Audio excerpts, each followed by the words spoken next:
Salut à tous, je suis Rachel Chungwa, responsable partenariat du réseau Get Open et par ailleurs consultante au cabinet BDC.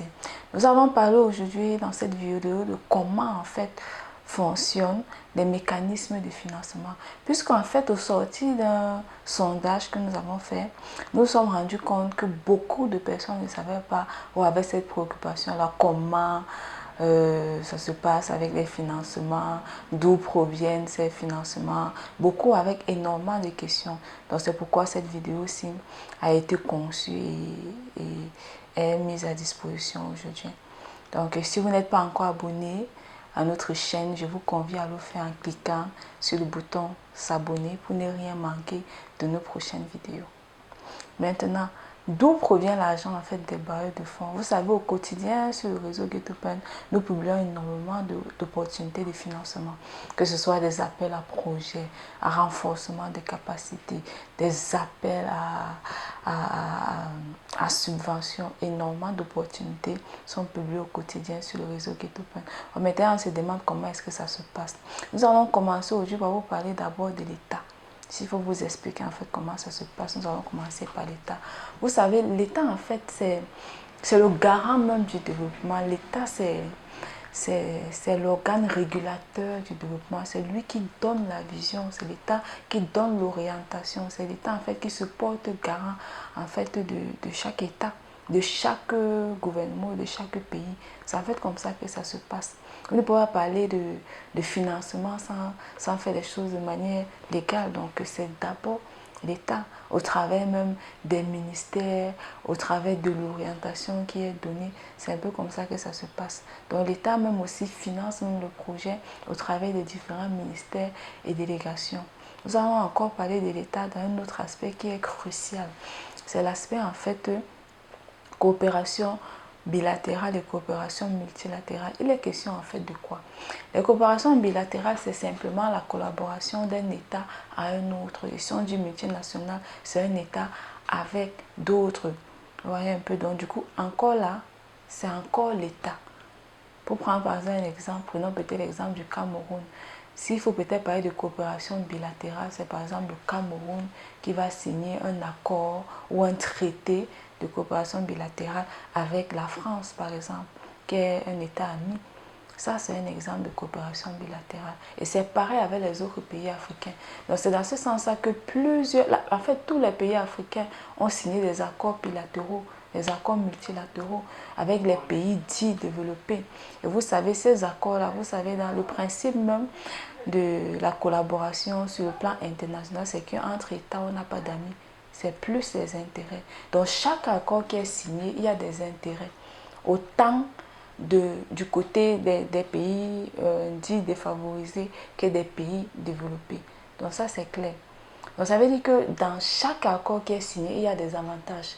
Dès que les pays africains signent en fait des accords avec les pays développés, ce qui se passe, c'est que nous devenons directement bénéficiaires en fait de leur programme d'appui au développement, que ce soit à partir de leurs organes d'appui au développement, de leurs agences d'aide au développement, telles que la TICA, la JICA, QUACA, qui sont les organisations de développement, les organes de développement de la Turquie, du Japon, de la Corée, pour ne citer que ceci. Vous avez directement accès à leur programme de développement, à leur programme et projet de développement, à leurs subventions même. Parce que dès que votre pays a signé des conventions avec le pays, directement vous avez accès à tout cela. Ils sont censés accompagner le développement dans les zones dans lesquelles elles se trouvent. Donc c'est un peu ça. Vous avez accès par exemple à des financements des ONG et des fondations. Sauf qu'ici, avec les ONG et les fondations, c'est un peu particulier. Pourquoi? Parce que les ONG et les fondations fonctionnent selon des thématiques. Elles fonctionnent selon, en fait, des domaines d'intervention. Ça veut dire que si vous êtes une organisation, par exemple, qui fait dans le sport, n'allez pas vers ONU Femmes.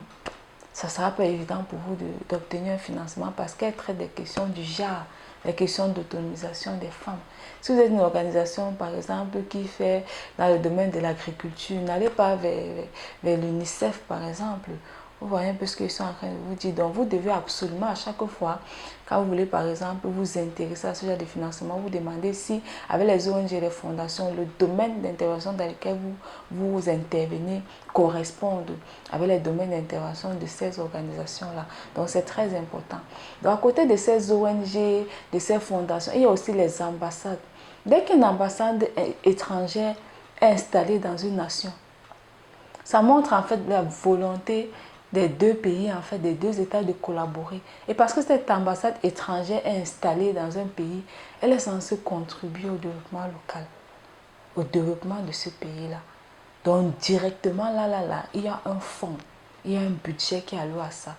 C'est aussi dans ce sens toujours que les ambassades lancent souvent des appels à projets, des appels à subventions, des programmes dans des pays hôtes. J'espère que vous comprenez un peu de quoi je suis en train de parler. À côté de ces ambassades étrangères, il y a un aspect aussi qui est très crucial. L'aspect des entreprises privées installées dans vos localités. Je parle ici des multinationales.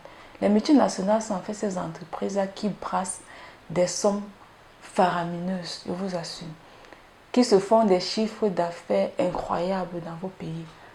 Je parle ici des organisations telles que Orange Cameroun, Orange, parce que ce n'est pas ces mots comme ils sont partout, il y a Orange, il y a MTN, il y a SABC, il y a tellement de multinationales installées en Afrique qui brassent des montants énormes. Vous savez, ces organisations-là ont ce qu'on appelle la responsabilité sociétale des entreprises, la RSE.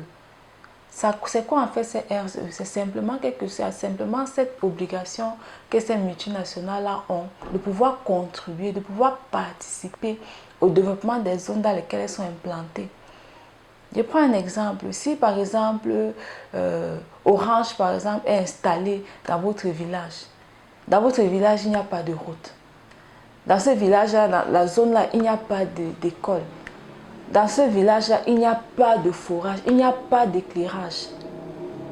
Mais la multinationale est installée. Et dans ce village-là, il y a un chef de quartier, il y a un chef de village, il y a des maires, il y a des autorités. Il y a même des organisations de la société civile, des organisations des femmes, des organisations de jeunes. Mais vous êtes là, ces multinationales-là sont là. Sachez dès à présent que ces organisations-là ont des budgets qui sont alloués. Quand vous allez vers ces multinationales-là, non, vous ne commandez pas. C'est qu'en fait, la responsabilité sociétale en tant qu'entreprise citoyenne, elles se doivent de contribuer au développement des zones dans lesquelles elles sont implantées. Il y a des budgets qui sont alloués à ça. Donc quand vous n'allez pas avec ces organisations-là, avec des projets, avec des propositions, avec des idées, pour qu'elles puissent aussi contribuer de manière efficiente au développement des zones dans lesquelles elles sont, c'est à tort. Donc c'est au vu en fait de tous ces différents accords signés là, de tous ces avantages qui sont disponibles, de toutes ces sources de financement, de tout ce potentiel de financement là, que l'équipe Get Open en fait se met à cœur chaque jour de pouvoir publier des appels à projets, des appels à subventions, des appels à renforcement des capacités pour les formations, pour vous outiller, qui sont là, mais qui sont en fait toutes ces opportunités de financement là, qui viennent en fait de ces différents bailleurs de fonds là, du fait que vos pays ont signé des conventions avec des pays de ces bailleurs de fonds là. Et du coup, vous êtes bénéficiaire de ces différents appels à projets, de ces différentes offres, de ces différentes opportunités de financement. Donc, c'est ce que l'équipe Get Open fait. Nous vous rapprochons au quotidien de la bonne information, de la bonne opportunité de financement pour pouvoir contribuer à notre façon à l'amélioration de vos conditions de vie. Donc, c'est un peu ce que nous faisons au quotidien. Donc voilà un peu ce que l'équipe Get Open fait au quotidien. Donc si vous êtes une collectivité territoriale décentralisée, si vous êtes une organisation de la société civile, si vous êtes un entrepreneur, si vous êtes une start-up à la recherche de financement, vous avez des projets, mais vous ne savez pas comment faire pour pouvoir obtenir le financement, n'hésitez plus. Abonnez-vous à la plateforme Get Open, au réseau Get Open pour pouvoir bénéficier de cette diversité d'opportunités-là de manière à améliorer vos conditions de vie. J'espère que cette vidéo vous a aidé. Si c'est le cas, n'hésitez pas à liker et à partager la vidéo. Merci.